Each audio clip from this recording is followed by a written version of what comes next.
Hi, thanks so much for joining. This is Joanne, and I'm here with Chris from Assure Home Inspection. Chris, thanks for being here. Well, thank you for having I us. appreciate it. So we're talking about another, I feel like this is such a big hot topic in real estate, mold. I feel like we see it often. It comes up on inspections often. We see it in our homes often. So what can you start off and tell us about mold? Kind of an introductory, get in there and tell people about mold. Well, mold is very common. We see it every day. In fact, some mold is not hazardous at all. I mean, think about some of our foods and some other types of mold. It's when mold is black mold, that's when we need to get concerned about it. And yes, during home inspections, frequently we find mold in attic and crawl spaces, but it's so easily mitigated. It should never deter anyone from buying a home. And I think that's what Chris just said. I think that's just such a big takeaway because I think, I don't know, we get so nervous about it. We hear the word and we think, oh my gosh, I can't, remediate this or get rid of it.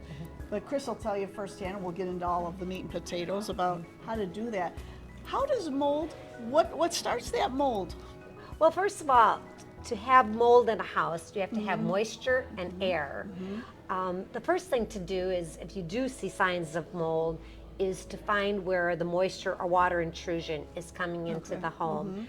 Again, this is very typical in attics. Many times people have had a leak in the roof, or maybe they extend the bathroom exhaust fans or need soffits installed. We need to get rid of that moisture problem first before we can mitigate. That's a great point, Chris, and we were talking off camera. A lot of times in homes that they're not new construction, at the time they built the bathroom attic fans to go up blew up into the attic, which creates the moisture that Chris is talking about. So nowadays, it'll come up on inspections. It has to be to the outside of the home, not going into the attic. We do see that a lot as realtors. So what do I do, Chris, if I'm a homeowner and I say, gee, and a lot of times, and we've talked about this too, I'm not feeling well. I have asthma. I can't breathe. Could that be a contributing factor to mold? It could be. We get a lot of those calls, especially at this time of the year. Actually, 90% of our time is spent indoors, whether it's work or in our own home. And I think about 75% of the time is spent in our own homes. People don't realize that our indoor air quality is 2 to 5 times more polluted than outdoor air quality. And so if someone is feeling asthmatic, feeling stuffy, wheezing, coughing, itching, even maybe a little bit of a head fog, that can be caused by mold or other indoor air quality. Wow. And 2 to 5 times more Yes. polluted in your home. And like you said, we always hear about environmental pollutants and things like that, but we have to watch.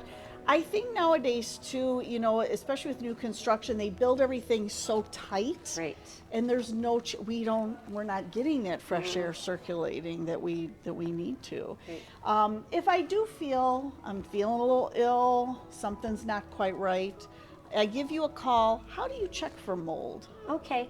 Well, when we get those types of calls, which is actually very frequent, especially this time of the year, our mold inspectors are also home inspectors. So a lot of times, if a client doesn't know where the mold is, we'll go up into the attic, their crawl spaces, their basement, look for areas that maybe might have had water or moisture intrusion.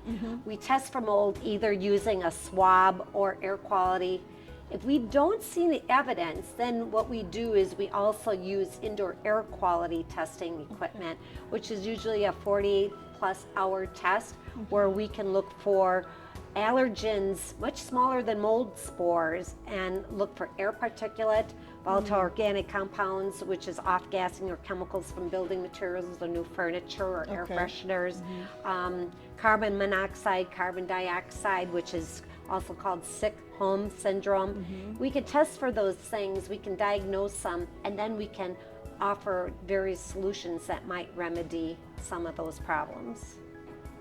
I love that. I think you just hit on something. We don't have to be afraid of mold. I think it's just such a fear that we have. And is it important to remediate and remove, of course, we want your quality of breathing and things like that to be great. But to have Chris and her company come out there and they're able to take care of this for you in a short period of time, right? This isn't a 3-month process, Right. or, you know. How long does something take usually if someone comes in to remediate, maybe the attic, Okay. as an example? I mean, that can be accomplished in anywhere from 3 to 8 hours, depending on how Okay. extensive the job is. Okay. But easily can be taken care of, and there's usually a warranty on a process like that too. Okay. And someone can come back in the home. This isn't, they can't come back in for a week or No. anything like Same that. day. Yeah, okay. So, I mean, this is something wonderful to think about, you know, and get it looked at. Get your home tested and checked out. So we're going to put Chris's information up online. So they just contact your company and like you said, you get calls and you'll just come out and do like a free consultation Yeah. or... Well, usually we'll have to do testing. So if you know you have mold and need it mitigated, Yeah. yes, we can give you a quotation. If you're not certain and we need to do the lab analysis or we need to test the indoor air quality, Okay. then there would be a charge for that type of report. Okay, perfect. So call Chris today if you have any questions about mold. I learned a lot today. Thank you so much for being here. Well, thank you for Okay. having me. Bye-bye.